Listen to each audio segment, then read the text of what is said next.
play a game? Why, yes. I believe we shall. Oh, I got a live one here.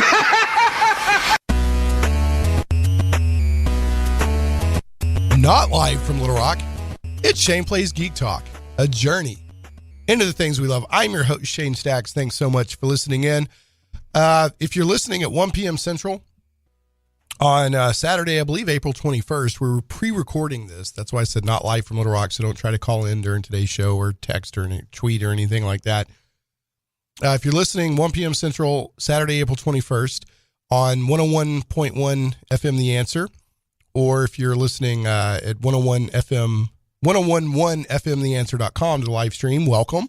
And then if you're listening by podcast or on the Krypton radio version, also welcome. So glad to have you.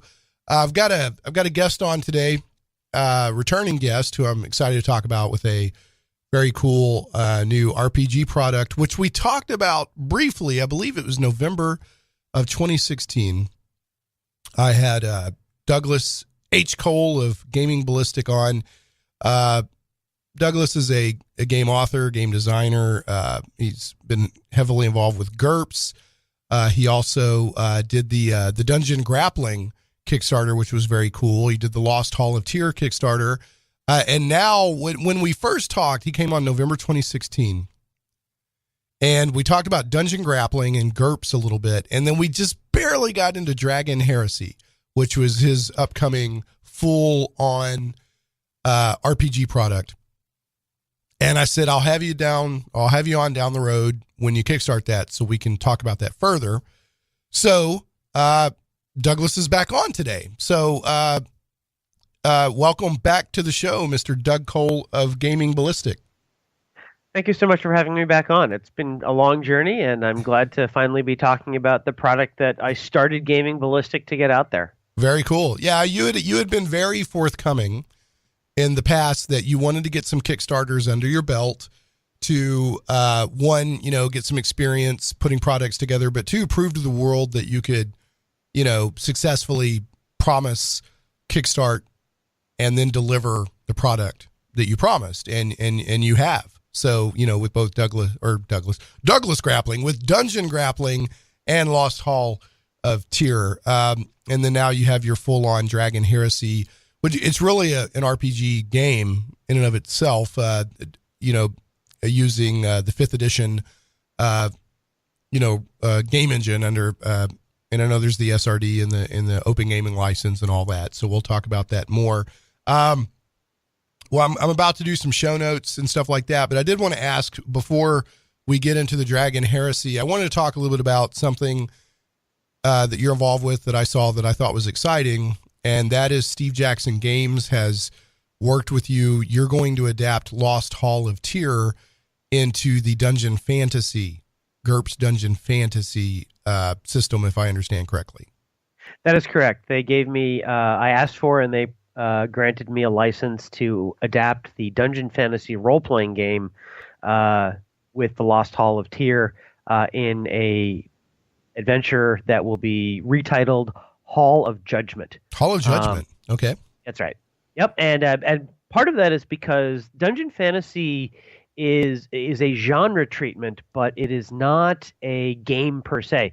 It does not have an inherent setting. And so it does not. No, it definitely does not, right? Yeah, it is a generic dungeon crawl, kick down the doors centric system where they basically and I know I'm not explaining this to you, Doug. I'm explaining it to listeners who may not know. GURPS is an erector set. A very cool, very powerful erector set, but you have to build your own stuff with it unless there's already source books out there and whatnot. And what Dungeon Fantasy is it is a, they took and built a fantasy RPG system for you using GURPS. So out of the box, all the work's done for you. And what I often tell people about GURPS is, yes, people are like, GURPS is complicated, whatever. It does require work on the front end, but on the back end, what you come up with is so fine-tuned and so cool. So all they've done is put it in your hands and you can play a fantasy RPG with the richness that is the GURPS system. So that is, yeah, go back. All right. Yeah. So take over from there. It's not a setting, it's a system. That's right. And the Lost Hall of Tyr is set in the world of Dragon Heresy. But Dragon Heresy is not very many steps removed from it's Nordic in flavor, but it's a classic dungeon crawl, hex crawl type setting. And it makes for a good GURPS adventure. And I applied for permission to do it, and they granted it. I suggested that we retitle it so that no one would be confused. Nice. And I'm going to do some cool things with it, right? I mean, the Lost Hall of Tyr was a Gen Con 2-hour, let me show you how cool dungeon grappling is. And I made a module out of it. This one is going to be able to fit better into anybody's campaign. It's going to be de-Norsed a little bit, but it's still going to be in the wild Nordlands, where barbarians come from. And you're going to be able to go on the journey to find the Hall of Judgment. There's a runic word on the front of the cover that's Dome Stolen in Futhark, and that literally means Seat of Judgment. So it's actually closer to the real title of what you're going to find than Hall of Tyr was. But nice. It should be a lot of fun. I'm going to make it so that the wilderness exploration part of it isn't just something you bypass. I'm going to really dig in there. And then, you're going to get all the monsters statted out for GURPS, and I'm going to provide a bunch of pre-gens and one new map, and we'll see how it goes. Well, nice. I'll tell you why I'm excited about it. One, the work I've seen you do is cool.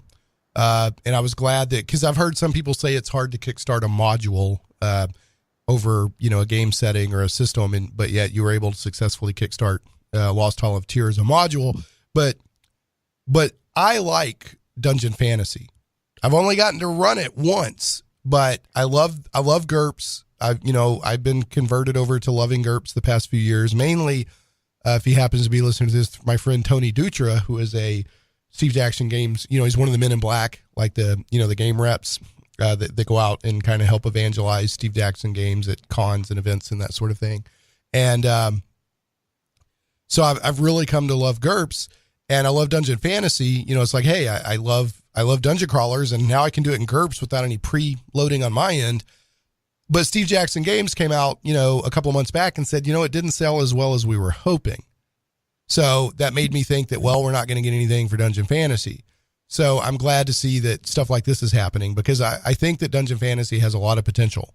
And so maybe if Steve Jackson Games is like, look, we've only got so many resources to support so much stuff, maybe third parties will come along and support Dungeon Fantasy. And I think that would be great. So I hope you're starting a trend, is what I'm saying.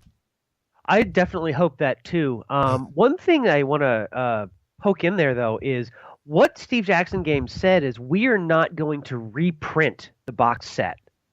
Probably, and they alluded to in their stakeholder report development costs. They're very happy with the product. Yes. And very clearly will continue to support it in PDF. What they're not doing is ordering another 2, 3, 5, 10,000 copies through their printer in China. Right. Because these days, with the explosion of new product everywhere, Dungeon Fantasy box set. Dungeon Fantasy role-playing game box set, because there's a difference between the box set and the Dungeon Fantasy Right, line. because Dungeon Fantasy's actually been around for a while. It has, and it's their most successful line. But the box set is designed to sit in a game store and look good. Yeah. Problem is there's like a billion other games that arrive every week these days thanks to Kickstarter and other things. And so it's very difficult unless you bottle lightning. Right. To maintain the shelf presence and get those orders going. But it's a great game. It's a great, and it comes with so much. I love the little stand, and I almost prefer the little cardboard stand-ups to miniatures. They're just so easy to transport around, and you can go. They're cheaper and all of that. There's so much in the set that I really like. So, one thing that I did want to point out, and then I want to move us on because I could talk about Dungeon Fantasy and all that, the whole show, but I want to make sure to talk about Dragon Heresy. Yes, you are correct. I don't want to misrepresent Steve Jackson Games. They said it's a good product. It just, I think they said it took us longer to put it together and get out than we anticipated. And, the amount of resources we put into it, they have multiple product lines that they have to, support. So during the shareholder, they're like, they did not imply it was a disaster by any means. They just said that, once they sell through the existing boxed inventory, they're not going to do that again. But thanks for correcting that. Dungeon Fantasy in and of itself is not going away. I'm going to move us on. I got to do some housekeeping notes. And then we'll do a couple of news items, and then we'll talk about Dragon Heresy. So the show notes and links, it'll probably be up period for April 21st if I get a chance to do it. But if you're listening by podcast or on Krypton Radio, then you'll definitely have the show notes for today's show with links and whatnot to all the various news items at shameplays.com. And speaking of Shame Plays, you can always tweet me with your thoughts and feedback and whatnot on the show at Shame Plays. Now, last week's show, if the time travel works successfully, last week's show should be from April 14th. It should be Star Trek Discovery Revisited with Britt Bristow. Now, I've already done one Star Trek show before this one where we just had people talking about Star Trek Discovery without really going into the nitty-gritty of whether we liked it or not. Although, I did say it was the Star Trek I did not prefer. Brent Bristow asked to come back on the show to defend Star Trek Discovery. So we'll see how that show went. Are you a Star Trek guy at all, Doug? Somewhat. I haven't necessarily kept up with Discovery or the Enterprise show, but okay. I played the role-playing games. I watched the original movies, know some of the lore, but I haven't seen every single episode of every production show that's ever thrown out there. Gotcha. I got you. Yeah, I haven't seen every episode of every season of every different show either, but I would say I'm a Star Trek guy.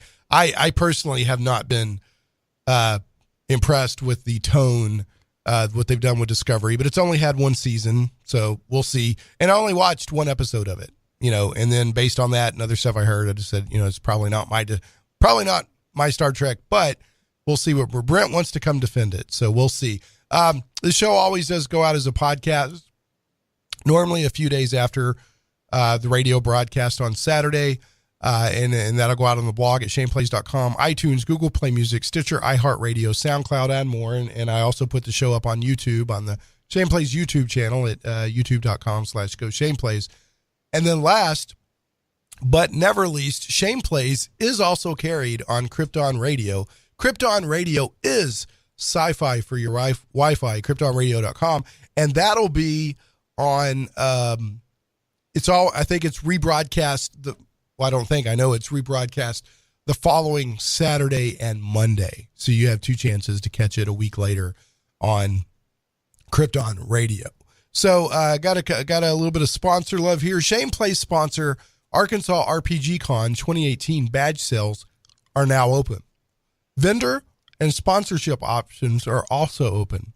Go to arpgcon.com for more info, and make sure to follow Arkansas RPG Con on Facebook. Doug, could you tell that I put something in my mouth during that?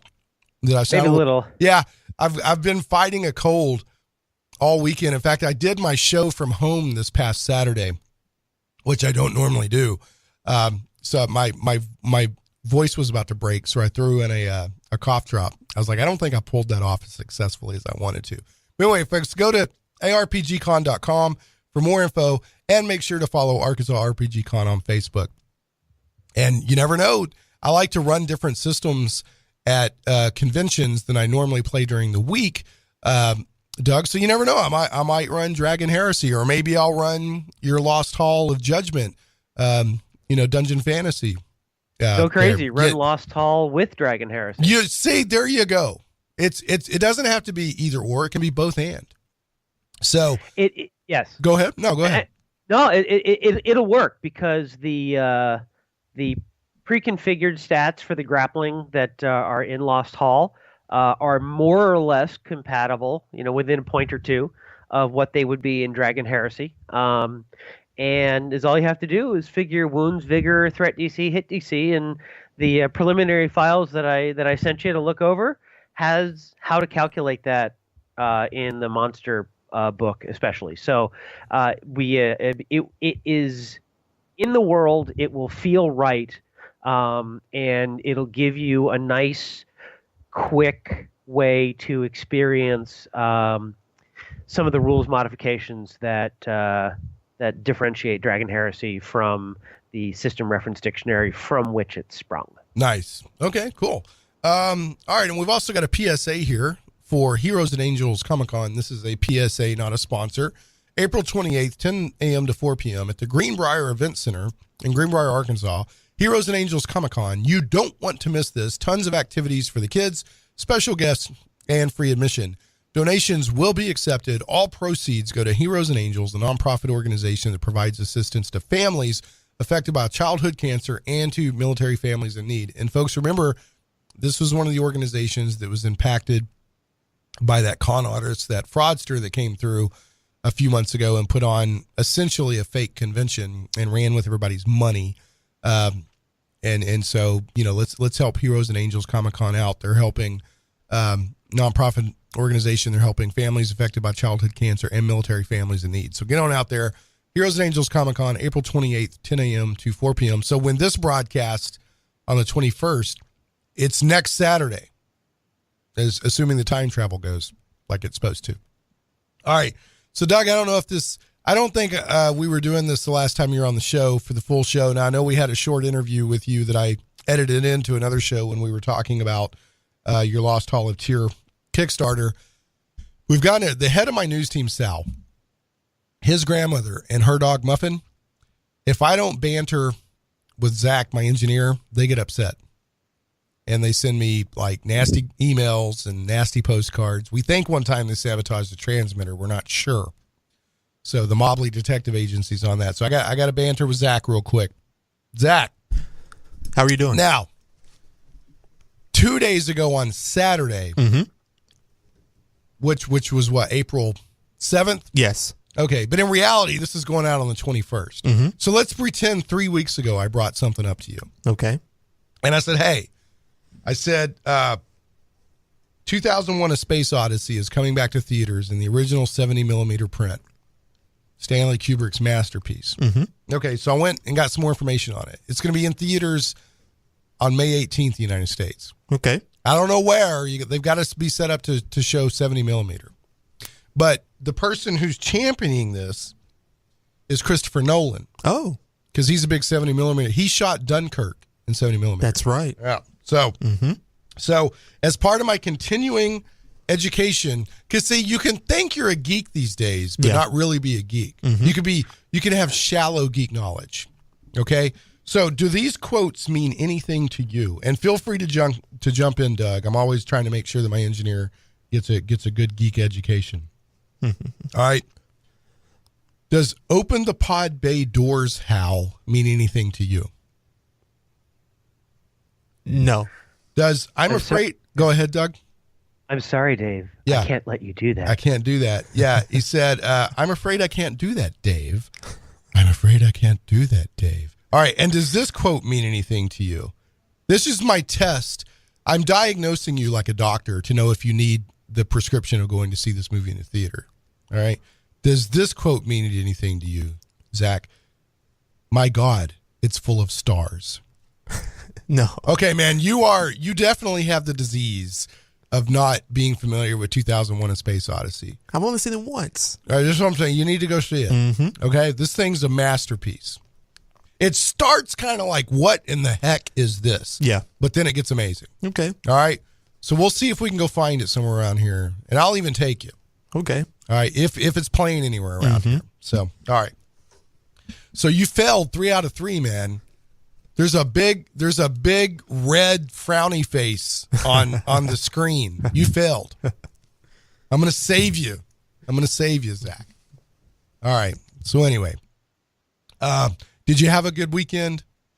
I did. You did. Did you do? And we have to pretend that this is the 21st, but really it's the 9th. So what did you do this weekend after the show on Saturday? Baseball. Go to watch the Trojans play and run a scoreboard for them.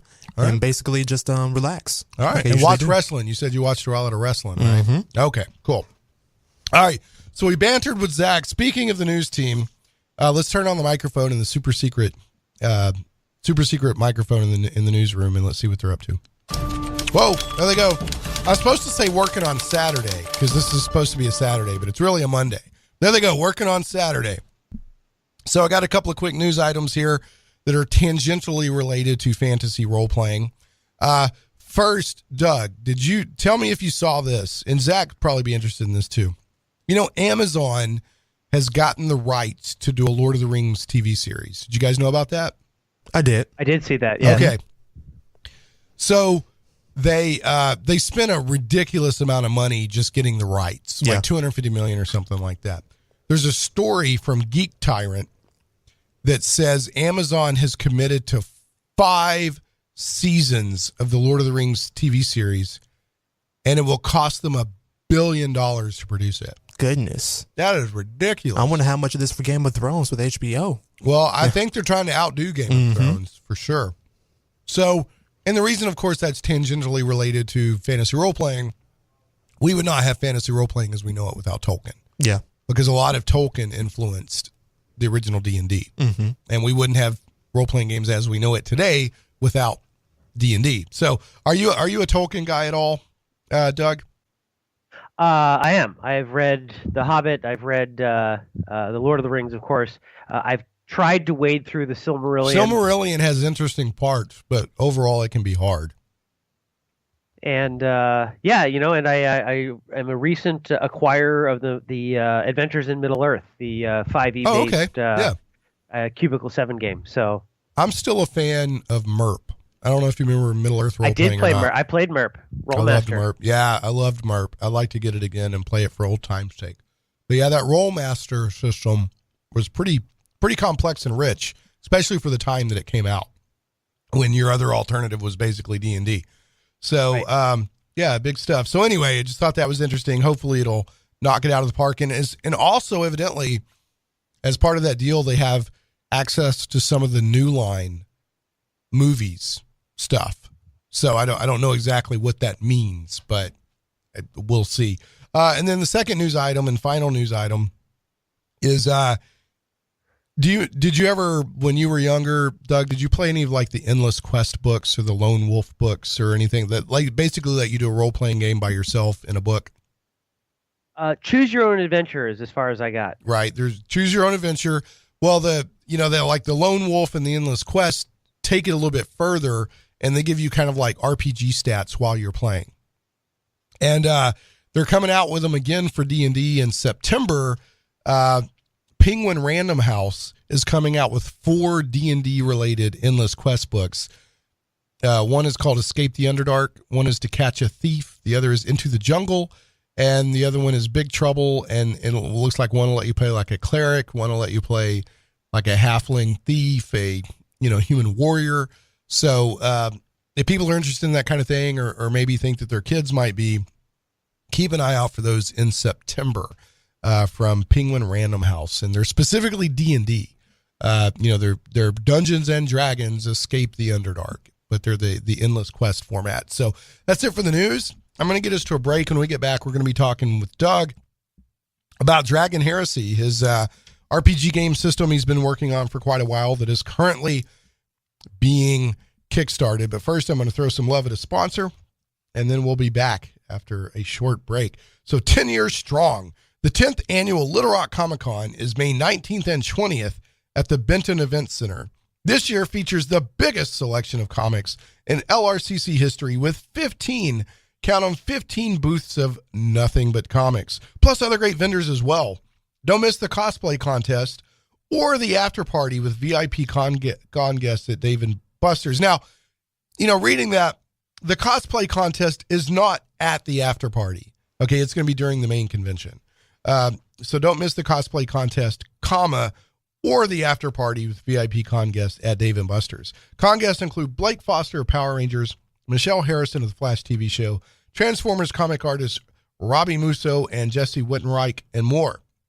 Celebrating 10 years strong, this year's Little Rock Comic Con is May 19th and 20th. Find Little Rock Comic Con on Facebook or lrcomiccon.com.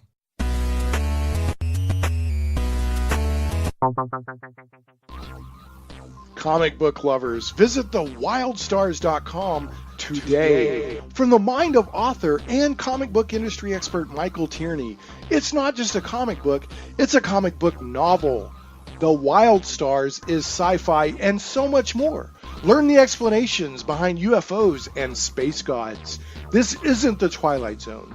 This is the region of the Milky Way galaxy known as the Wild Stars. We guarantee you've never read anything like it. The complete comic book novel took 20 years to tell, with one reviewer noting, the story of the Wild Stars stretches ambitiously across space and time, from small-town murders to the destruction of planets, with every event given multiple layers of meaning. If you haven't read The Wild Stars, you're missing out. Visit thewildstars.com today.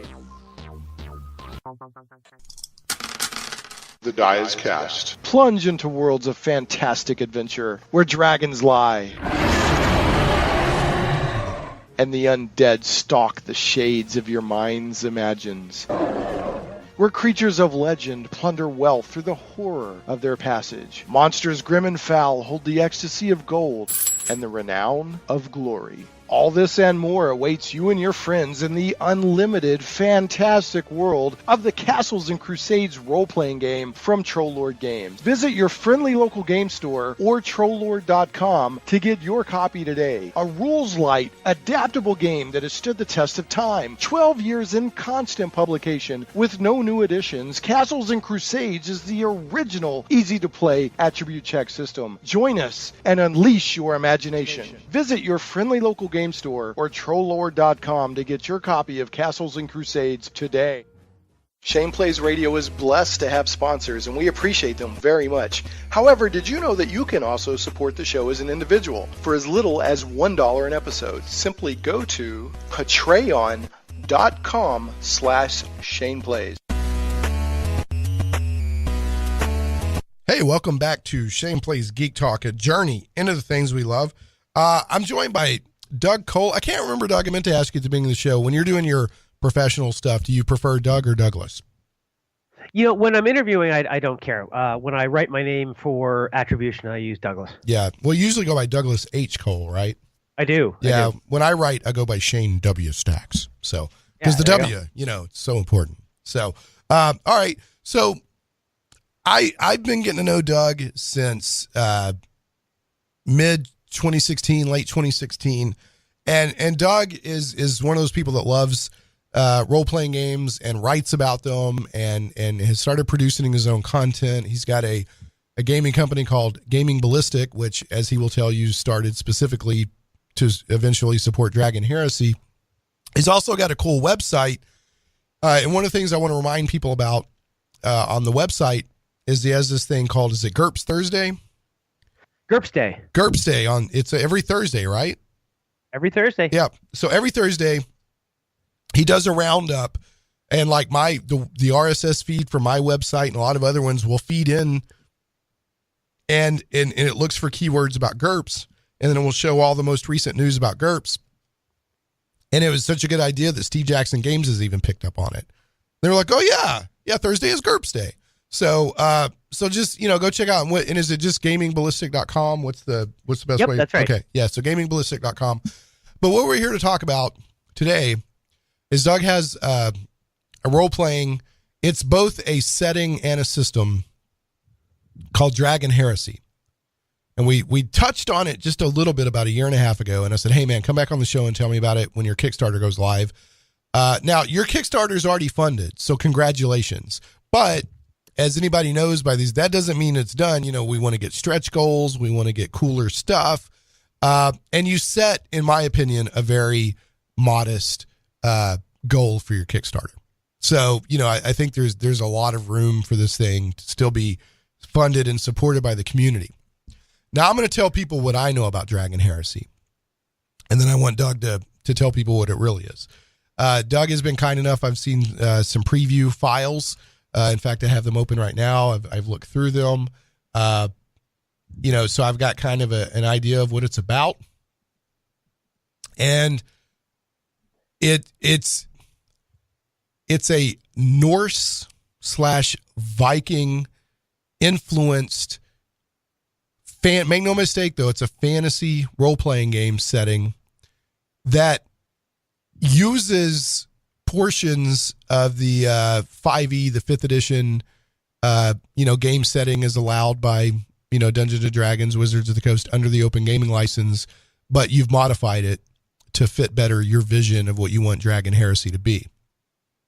But when you get, if you go to this Kickstarter, and it's actually called the Dragon Heresy, it's not the beginner's kit. What's the introductory set? Introductory set. But what it actually is it's a full book that has everything you need to get started, up to and including, like it's got spells like from the SRD in it, so it's a full system. It's not, you don't need the player's handbook and the Dungeon Master's Guide and then Doug's book, Dragon Heresy. You could play Dragon Heresy on its own through this product, but it does use portions of the 5e system, but it's heavily modified. And I will tell you another thing that you need to know is that Doug loves Viking shields. I just want you to know that. And he has a more complex and more realistic way of using shields in a fantasy role-playing game, combat. And if you follow Doug on social media, you will also see him trying to accurately recreate Viking shields. What is this about? If people kickstart on a certain level, you'll build them a shield?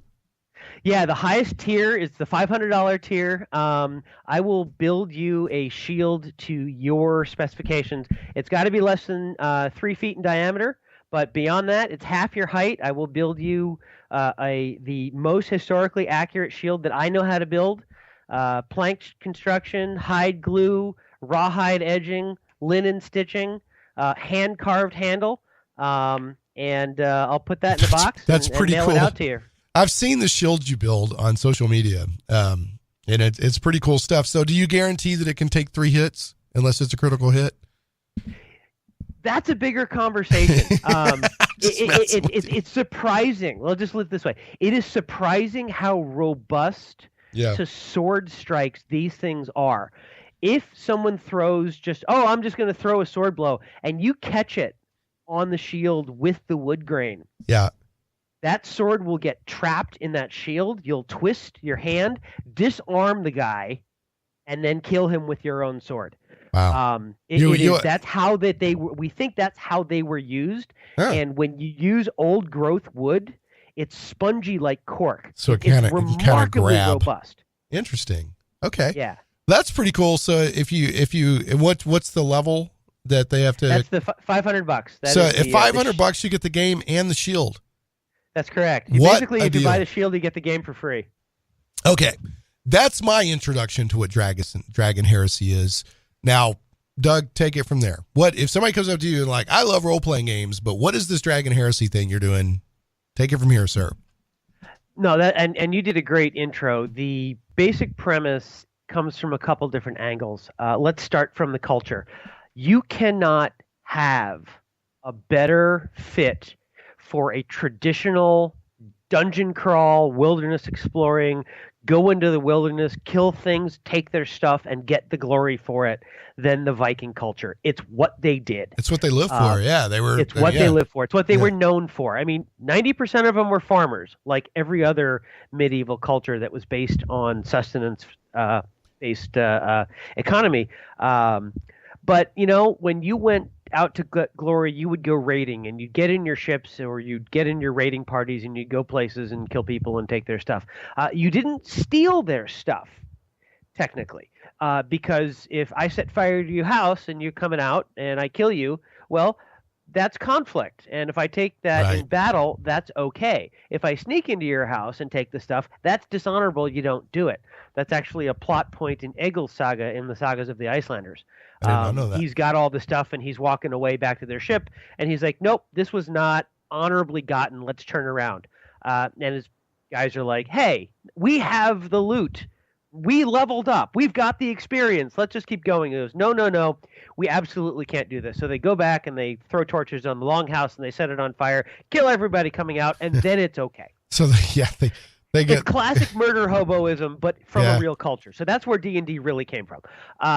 Sort of. Yeah, the murder hobos. The thing is that the great part about that culture is multiple, right? It's the go forth and do things, right? And do bold things and die with a weapon in your hand. The Havamal, Odin's words to his people, never be more than one step from your spear, which describes like every player character ever. Oh, I sleep in my armor. I've got my weapons. Well, that was a commandment from Odin to his people. Because of the way that the culture worked, you should never be more than a step or two from your weapons, because the way that the feuds could work, if I irritated you, you wouldn't necessarily take vengeance on me. You might do my third cousin twice removed. Right. And that was okay. I don't want to get too far into the Viking culture. Vengeance was funny in Norse. Yeah, I mean, vengeance was funny. I mean, it was like, it was expected. It's like, oh, well, this guy just came in my house and killed my dad. It's like, yeah, but your dad did whatever to my, okay, we understand now. It's very strange. No, yeah. That's right. It was a very combative society. In its own way, it was very much the same way that you think of the Japanese samurai culture, warrior culture. There was a lot of that in the Vikings, and they had a fierce personal combat ethic. Eventually, they started fighting battles and they started losing battles because raiding tactics do great for role-playing games and for dungeon delving. But when you're 1,000 on 1,000, that wild skirmish doesn't work out so well. But for my purposes, it was great stuff. Dragon Heresy grew out of a couple things. It really did grow out of a mechanical conversation. 2 or 3 points that came up in discussions. I think I was talking with James Spahn about shields. He's the gentleman who's done White Box, D&D, and White Star, so old school stuff. I was talking to Tim Shorts of Gotham's Manor about short rests and long rests and how that was a little bit it didn't help him suspend disbelief. Yeah, the short rest mechanic in 5e, in my opinion, is too powerful. Okay. Anyway, go. Yeah, it's a game. So that's that. And then there's a little bit of the same kind of thing, which is the Dungeon Master's Guide, page 82, the old AD&D books.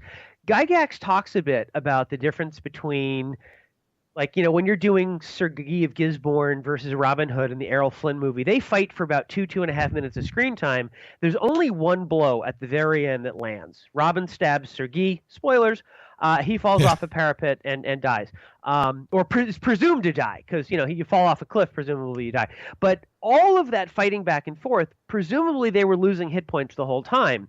But only that last strike that brings you to 0 is the one that brings you down. Yeah, okay, I know where you're going with this because you've modified what hit points represent in Dragon Heresy. So why don't you go ahead and tell us about that? Yeah, you bet. So the deal is that ever since I was 10, so this is going like 35 years of gaming now, when you roll and you succeed, you exceed the armor class or meet or exceed the armor class, my game masters have always described blood fountaining, right? And you hit. And yet you can take a short or a long rest and your mommy kisses you and it gets better and that's all good. So there's a bit of narrative mechanical disconnect there. Correct. And so I took what I think is the logical step. I'm not the first person to take this step, but I took it, and I separated the target number into 2 bits. The one is the threat DC, which is I haven't totally whiffed. I've done something that is going to force you to make a response. I don't want to use the word reaction because that'll come later, but you have to respond to that. That's a parry. That's a step back. It's maybe a fending it off with the shield, or God was on your side and you got lucky. Any of those things, and all of those things, have traditionally gone into what people call hit points. However, there's another level called the hit DC, which is usually at least 10 above your threat DC, except in certain cases, but we'll get to that. If you exceed the hit DC, then you've done something that has exceeded my ability to counter it normally. And you're speaking specifically to how Dragon Heresy works now. Yes, I am. Okay. This is the modification that makes Dragon Heresy fit, I think, better with the narrative mechanical. Anyway, so you swing that sword, and it's too fast. You're too skilled. I got caught the wrong way. Whatever. You lay your sword on me, and then you subtract armor as damage reduction. GURPS does that. Other systems do that. I actually like that better. Yeah, that's one of the things I liked about. We talked about Middle Earth role playing earlier. You know, the armor doesn't make it whether you get hit or not. It just reduces the damage if you do. Right. And that's there are a couple different ways you could do that. Mine is a straight subtraction. You could make an argument that it's all or nothing, that if you exceed the armor threshold, you just punch through the armor and you don't lose anything, right? There's a good case for armor is all or nothing. There's a good case for, in some cases, bullets tend to work that way. Right, either the bullet is stopped or tends to go through. It usually, unless you're right at the hairy edge, doesn't go through just a little bit. But, you know, it subtracts from damage. That's the point of wearing armor. But you can use your reaction to throw yourself out of the way and accept double that incoming damage as vigor loss, which builds up very quickly in 5e related games, because wounds don't build up much. They're your constitution plus your strength bonus. So a Joe average character has 10, a 24th level barbarian with 20th level barbarian with 24 strength and 24 con has 31. Right. Mr. Barbarian is a couple of axe blows from unconsciousness or death, even at that level. So there's always that risk. I don't care how high level you are. If you get caught flat-footed by a spell, if you get caught in an arrow storm and you can't use a shield to ward off those arrows, and you get pincushioned a bit, you're going to die. And there's no, don't worry, I have 400 hit points or the equivalent of 400 hit points. I can just sit there and take it, right? I can stand in front of a 50 caliber machine gun or a dragon's breath and just shrug it off. Hit me for a few rounds and then I'll get to you eventually. And I'm perfectly good to go. But the differentiation between threat DC, hit DC, vigor, and wounds ripples through the entire system. And because I didn't want people, because really once you say that, you're like, oh, well, I could just do that on the fly, except then you have to stop every 2 seconds to convert whatever you're doing. And so I was like, it would really be better if I did the work for you. And then right after I had that thought, Wizards released the SRD, and I was not only allowed to do the work for you, I was allowed to publish it. And so that was years ago. And then I just started into it. And pretty soon I had 400,000 words, which is about 800 pages, or about 700 to 800 pages. And if you follow my blog, you know that I've said, hey, if you're going to do everything yourself and get paid for it and pay other people for art and whatever, it's about $150 a page for art. Right. I remember us talking before that. Yeah. And I've heard, other people do Kickstarters that, good art costs, that's a huge part of a lot of RPG products, if you want them to look it would not surprise me if at the level of Wizards of the Coast and Paizo, if those guys are paying between $1,000 and $3,000 per full color page of art. Yeah, I would. That's definitely a standout of, like you said, Paizo and current Wizards of the Coast stuff. They look great. They look fantastic. So they do. Anyway, so I pay less, but I do pay. And the book that I sent you is full of some reused art from Lost Hall and Dungeon Grappling, and there's 20 or 30 images that are unique that I've paid for over the last couple of years. But in any case, I realized it was a very expensive, unaffordable, really, at this point. And so I decided that if Redbox basic set level 1 through 3 or 1 through 4 was good enough back in the day, and since I know a lot of people who will say, okay, you're at 5th level now, make new characters, let's start the epic again, I said, let's get Dragon Heresy out there. Let's get the rules out there. Let's make it happen. So I chopped out, the magic spells are like 50 or 60,000 words. It's a huge chunk of a book. and going down to just first, second, and third level spells, because you're going level 1 through 5, takes a lot of word count out and allows for a great game. Right at fifth level, you can throw fireball once, and so it gives you that feeling of epic power on the spell casting. You get 2 attacks in most fighters. Cool things happen at 5th level, so it's a great place to end a basic set. Nice. And so I chopped out some of the big, dragons the size of hills, because those are plot devices. They're almost plot devices at 20th level. But there's dragons. There's Ormer, which is a kind of venomous, dragonish serpent that permeates Norse mythology. I've got nasty Alfar and Winter Fae. The fairies of my setting are not Tolkien elves. They're not the tra-la-la happy fun elves. They're a lot more like the elves in The Hobbit, frankly, where they're as likely to throw you in a dungeon for eternity than anything else. But they're the mythological elves where, if you don't make a little blood sacrifice on your well, the nature spirits will kill one of your cows, throw them down the well, and have you die of dysentery, much like Oregon Trail. So it's an educational game. Exactly, right. Yeah. So the thing is that you got the dragonkin, you've got the Alfar, and you've got the humans and human hybrids, and those are all tied together in a cosmology that draws very heavily from Norse mythology, with a couple of exceptions that I did to sort of make the system and setting my own. But I wanted it to be risky. I didn't want it to be at high level play superheroes, and at low level play I wanted it to be so that if you surprise a bunch of guys, you have a chance of wiping them out in the first round, Right. because they can't use the reaction. Surprise should be a very powerful, and one thing, I need to get us to a break. When we come back from the break, I want to talk about your shields, because you very specifically have put a lot of time and thought into how shields should work. And I think that most fantasy role-playing game systems, the shields don't get the love they should, right? She's like, you just get a little bit armor class or whatever, which they can be much more than that. Yeah. But I did want to point out a couple things. One is that, I let a lot of stuff fly with D&D because, a lot of times, we'll be at the table like, well, that didn't make sense. I'm like, okay, look, it's a game engine, not a physics or reality simulator. Yeah, it's not a reality simulator. Yeah, so most games fall into that category. That's right. Right. So I'm like, okay, so there's inconsistencies.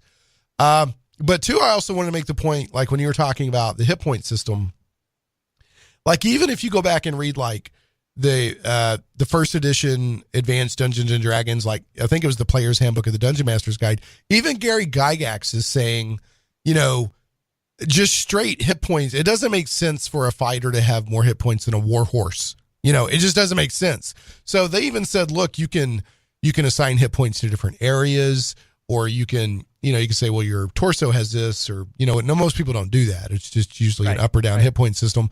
But one of the things that D20 did,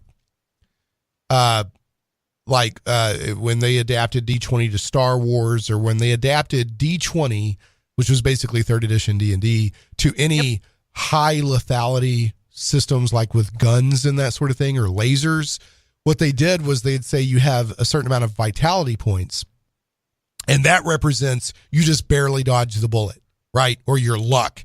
And then after you used all those up, then you would start taking actual hits. Or if somebody got a critical hit, then it would bypass your vitality and go straight to your actual body. Right. So, this concept, the thing you're addressing is, like you said, other people have looked at it, but it sounds like what you're doing with Dragon Heresy is pretty cool. So, for that aspect alone, I think people need to look at this game and maybe, and like you said, it's not, you can just like, well, I'm just going to bring it over to my other system. Like this is baked in to the DNA of Dragon Heresy, like the entire, it's like, the entire game is built around it. So, and I'd like to explore that further. Unfortunately, we don't have time. So I want to get us to a break. When we come back, I want you to tell us about your shields and if there's anything unique about your magic system. Does that sound good? Yes. Okay, great. Let me get us to a break and we'll come back and we'll talk about shields and the magic system in Dragon Heresy, which is currently being kickstarted. So run to Kickstarter right now and support this fantasy RPG Kickstarter on Kickstarter, believe it or not. So some goblins are your friends, and if they're in the Dragon Heresy world, they'll throw you down a well and or throw your cow down a well, and maybe you'll get dysentery. Game Goblins is Central Arkansas's premier retailer of Magic the Gathering, Warhammer 40K, board games, card games, RPGs, miniatures, and hobby accessories. Call Game Goblins at 501-224-GAME or visit them online at gamegoblins.com. That's 501-224-GAME or gamegoblins.com. Conveniently located at 1121 South Bowman, right on the corner of Bowman and Canis in West Little Rock, and staffed by friendly employees. I heartily recommend Game Goblins for all your gaming needs. Make sure to check out their customer loyalty program that rewards you based on your actual purchases. Game Goblins earns your business and keeps it. First-time customers, mention Shane Plays and receive $10 off your purchase of $50 or more. Tell them Shane Plays sent you.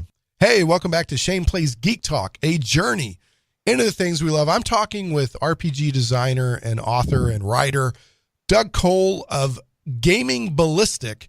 And Doug's been on the show before. He's enthusiastic about GURPS, and he has a really cool grappling system for fantasy role-playing games that can be used with multiple game systems, including 5th edition.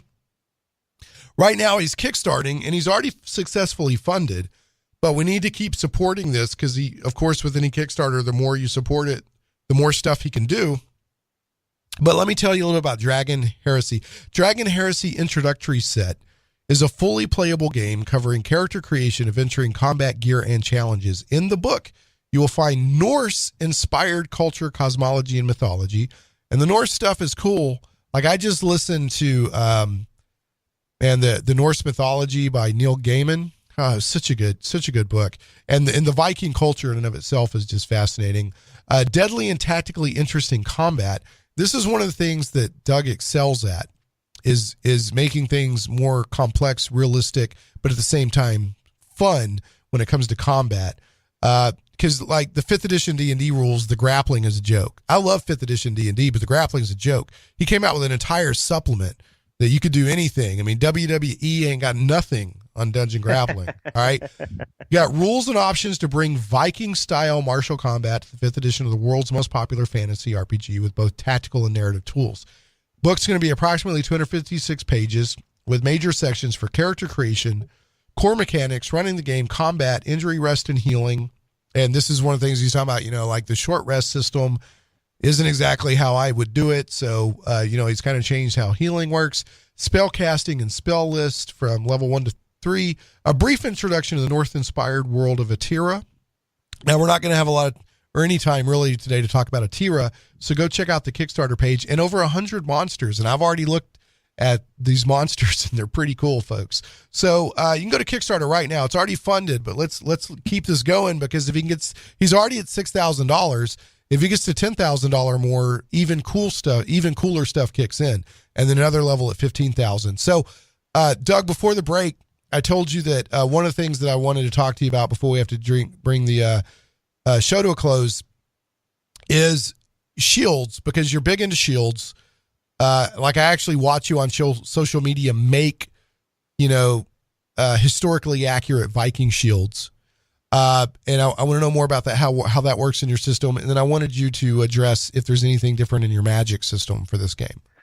Well, much like the old quiz show, let me take those backwards because we can dispose of magic fairly quickly. Okay.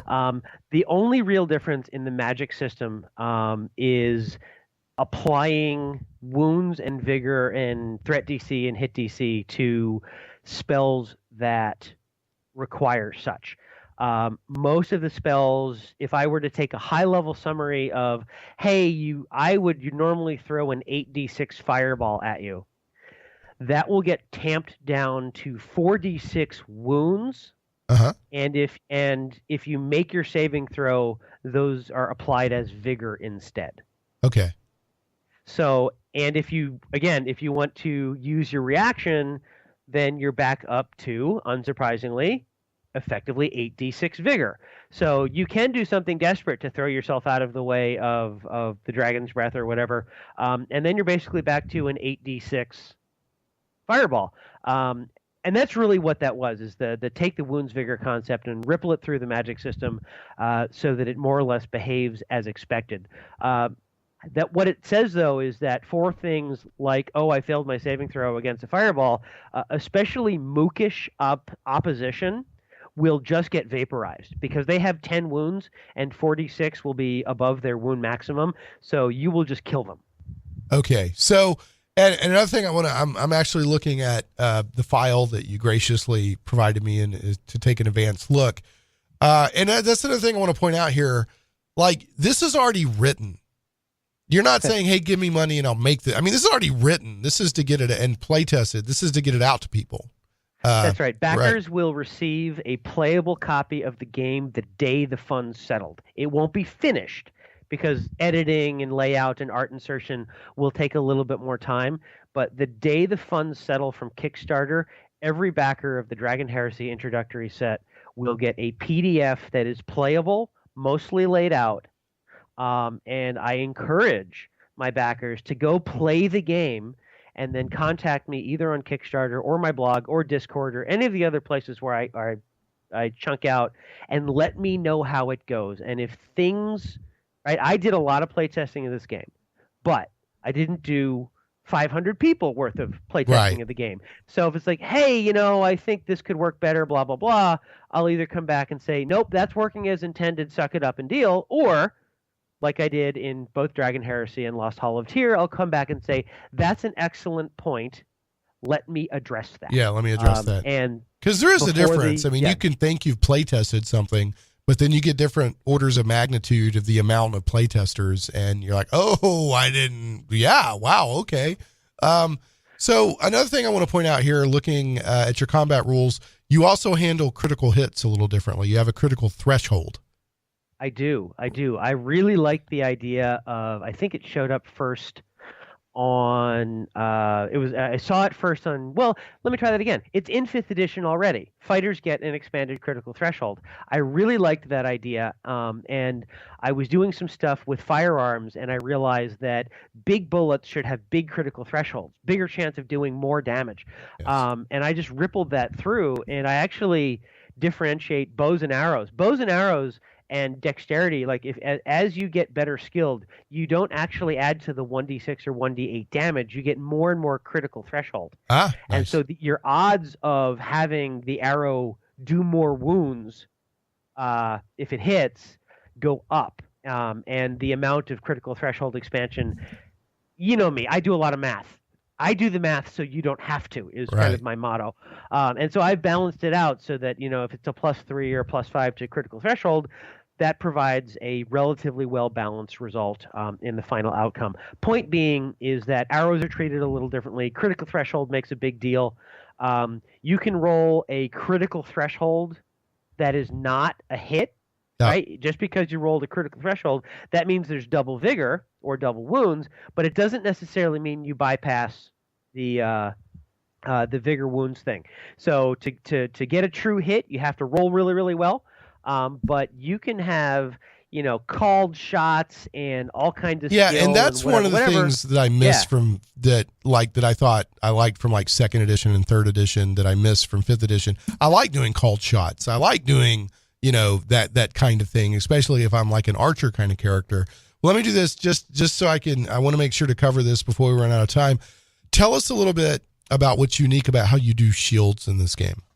Absolutely. So the thing with shields is, in most games, they give you +1 or +2 to armor class. GURPS, you get a +2 defense bonus, although because of 3d6, that means more. Shields, in my now experience, so when I knew I had an experience, I had a hankering, a feeling that shields were just cooler than making you 5 or 10% harder to hit. I sought out a local historical European martial arts center and happened to lunk down on one of the perhaps half-dozen Viking recreationist martial arts academies in the world that actually use the real equipment and really try and recreate what fighting with the period equipment would have been like. It's different than reenactment, which is awesome, but it has a lot of things that they do for the safety of the participants.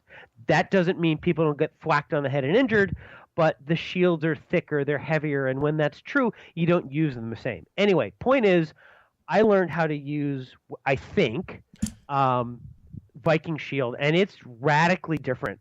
And then I started looking into sword and buckler, and that's radically different in how you use a heater shield, these triangular iron-shaped shields, shaped like an actual iron, which is why they call them heater shields. But all of that stuff, their shield is out there in front of you, usually edge on, not face on. And it's because of the metal of the day, 700 to 1000 AD, you were using bloomery iron, not crucible steel. So it was crap stuff. And so your combat style was like shield, shield, shield, shield, more shield, shield, shield, manipulate with the shield, move around, shield, shield. Oh, there's an opening, sword, dead. Right. Right. And it's very different. And I wanted to provide an option for that. I wasn't going to force it.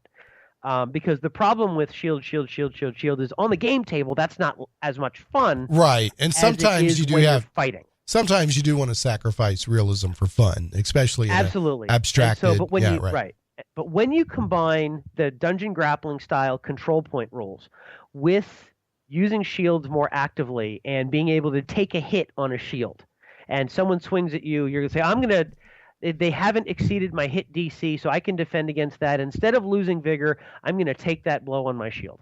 And, the shield can get damaged. It's sort of 3 strikes and you're out, because I don't want that much bookkeeping, but 3 strikes on your shield and you're out. If someone comes in with a great axe and does 18 points of damage, that's 3 strikes right there. Right. There goes your shield, baby. Yeah. Right. Boom. Done. Gotcha. These Viking shields are really thin. They're like 8 millimeters. They're less than 3/8 of an inch. No. Yes. 3/8 of an inch. They're less than 9 millimeters, 8 millimeters at the boss. And my most recent build is my most historical accurate that I've done yet. It's 3-4 millimeters at the edge. And then you have rawhide that you soak and wrap it around the edge for robustness. But these things are thin, right. Well, I mean, you can't be hauling around a huge, heavy. I mean, when you're, you have to sacrifice defense versus weight. Right. I mean, you can't. The Romans did it, and the Greeks did it. They had 20, 25-pound shields, but they were not used the same way. Right. That the Vikings used their lightweight shields. And so, anyway, the Romans would form a wall, right? They would. And the evidence that we see is that the Vikings probably did not form the classic shield wall that you see in all the movies and stuff. We just don't think that the shields would have supported that. And that's not the way that they fought. And when they started doing that sort of thing, they moved on to kite shields and other kinds of shields. And the pendulum swung back towards heavy infantry at around 1000 AD or thereabouts. Gotcha. Now, I am not an historian. I am not like super deep, but these are the things that I'm getting from the guys at Dimicator or the Society for Combat Archaeology. My own instructor is probably one of the more knowledgeable people about shields on the planet. He's gone to museums all over and stuff. But you don't need all of that to play a role-playing game. But what I did want to do is give you several active things that you could do with a shield. And I also wanted to make spears a little cooler, too, because shield and spear is a classic Viking that's one of the things I noticed. do. You mentioned, somebody holding a spear. It's kind of... you've adapted the rules for that. I want to do this just to, I want to move us forward a couple things. And unfortunately, I've got to wrap the show. I think what we're going to end up doing is having a longer podcast version than the radio version. But I've still got to wrap the show so that I can, bring us to an end for the radio version. So I wanted to touch on a couple of points here. So this is, I think Dragon Heresy sounds like a really cool, if somebody likes fantasy role-playing games and they like the Norse setting, the Norse, kind of Viking vibe, and they want combat rules that are more realistic, but not so realistic that you need, a calculator and a protractor to figure out everything that happens. So you do get some more complexity, but not at the expense of fun. Or speed. It really does play quickly. And I want to make sure, because people hear complexity and they run. There's a little bit of front-loaded complexity, tiny bit. And then you just roll and shout. And it really plays understandably and plays very fast. Good. Yeah, I know that's important to a lot of people. I mean, I don't mind big, long, crunchy combat if I have the time. But, you don't always have the time for that. And some people don't want big, long, huge, crunchy combat, So anyway, let me ask you a couple of quick questions, and then we'll wrap it up. And we don't have time, unfortunately, to go deep on these. But I was curious: are class wise and race wise, how different is it from your standard 5th edition? There are a couple differences. The classes are mostly the same. Actually, they're very much the same in the introductory set. There's fighter, berserker, cleric, and wizard. If we get to the $10,000, or if we have already gotten to the $10,000 stretch goal, right now you're at on April 9th, you're at about 6,000 something. So it's very doable. Just shy of 6,500. Yeah. So we've only got 3,500 to go. Average pledge is around $50. It's very doable. Very doable. Step up. Yep. But in any case, if that happens, I'll be adding another 10 or 20,000 words to the game, which is basically another 16 or 32 pages.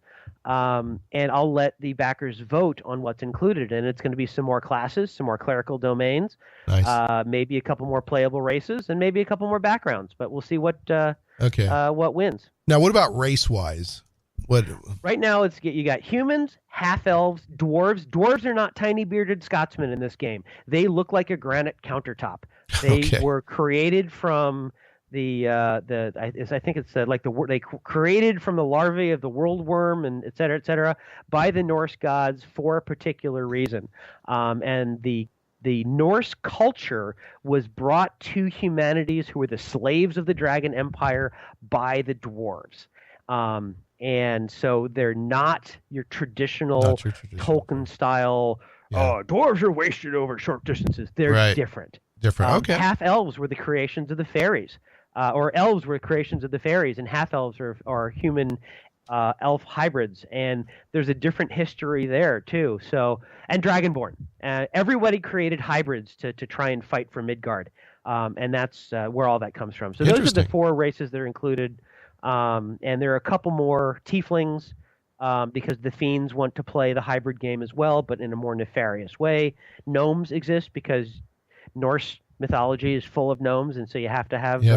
And just to be clear, this is Norse-inspired. It's not a direct one-to-one analog of everything that's in Norse mythology, right? That is absolutely true. However, almost certainly, if you have a particular story or legend that you would like to weave into your games, it will fit. Okay, great.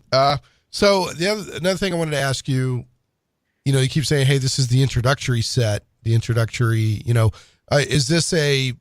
it up to level, what level can you go up to with this? This one covers 1 through 5. 5. It gets you into +3 proficiency, it gets you into 2 attacks.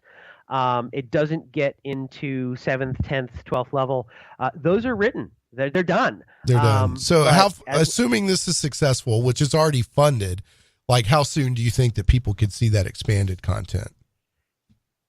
That's an excellent question. It's going to depend on the sales velocity of the book, and which is fair things. enough.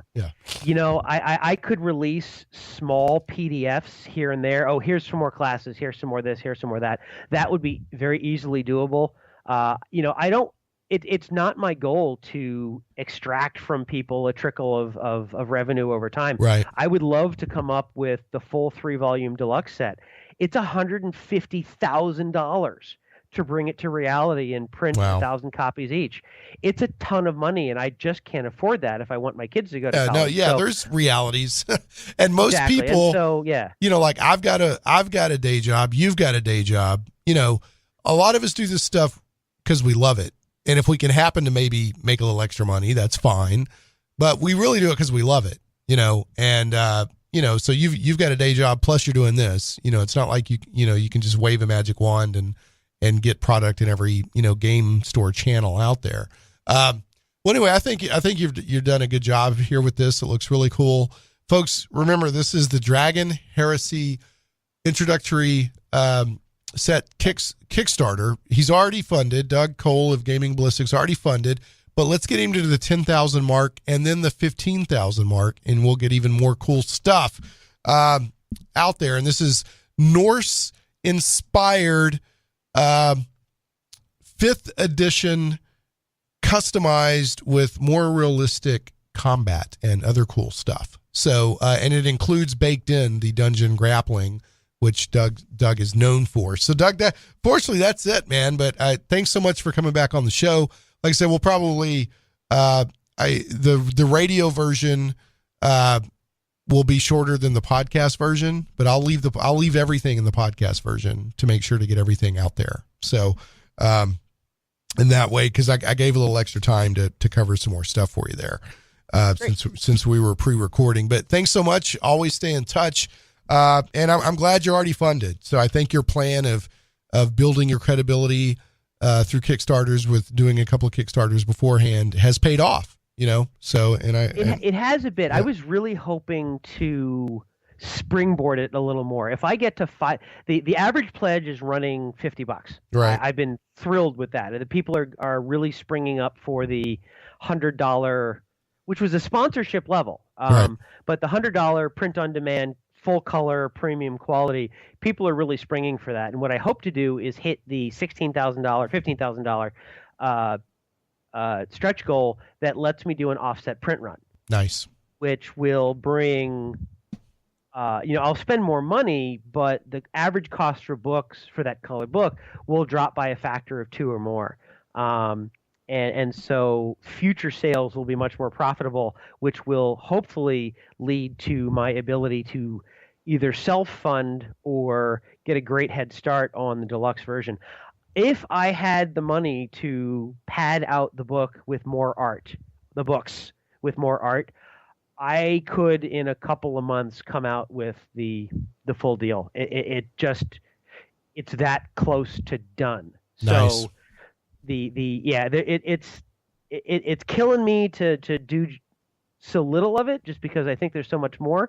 But you do what you can. Reality comes in, and yep. It is a good game, and I hope that if people get a feel for it, they'll spread the word. Well, I think you've got a chance. I mean, because everyone loves. I mean, so many people love the Norse stuff, and man, I wish I could do probably a whole show on this.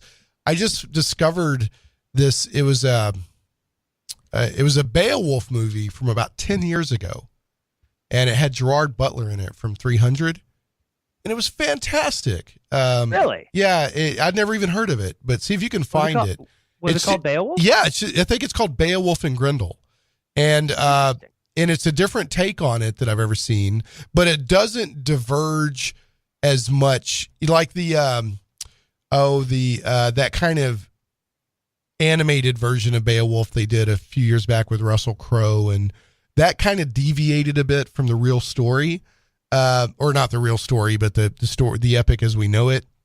This told the same story, but it actually, it gave a better, almost sympathetic, highlight on who Grendel was, but it still tells the same story. If you love that kind of, and they go a lot into the Viking culture and stuff like that. So totally, it was just total surprise. I just happened to find it at a used movie store, got it for like $4 or something. Really good. Cool. Yeah, it's called Beowulf and Grendel. And it, like I said, it's got Gerard Butler from 300 in it. Anyway, man, I got to wrap us up, but I got to do this. I got to do the bad joke of the week, man. Can't end the show without it. Are you ready? Yeah. All right. How did the Vikings communicate? Bring it. By using Norse code. Oh, yeah. All right, folks. All right. I've been talking with Douglas H. Cole, Doug Cole of Gaming Ballistic. Go check out the Dragon Heresy Kickstarter. Doug, stay in touch. Always enjoy talking with you, and I'm glad you've already funded. But, folks, let's keep him going so that he can do even cooler stuff with this game. We'll catch everybody next time on Shane Plays. It's a tradition. I know, Dad. You told me. I was a berserk for King Harold Fairhair. You went berserk. I went berserk in every battle I ever fought for King Harold. So did your father. So did my father and his father before him. But it's a responsibility. It's a responsibility being a berserk. I must only let You the must red ray. only let the red rage take hold of you in the thick of battle. I know! I've heard it all 1,000 times!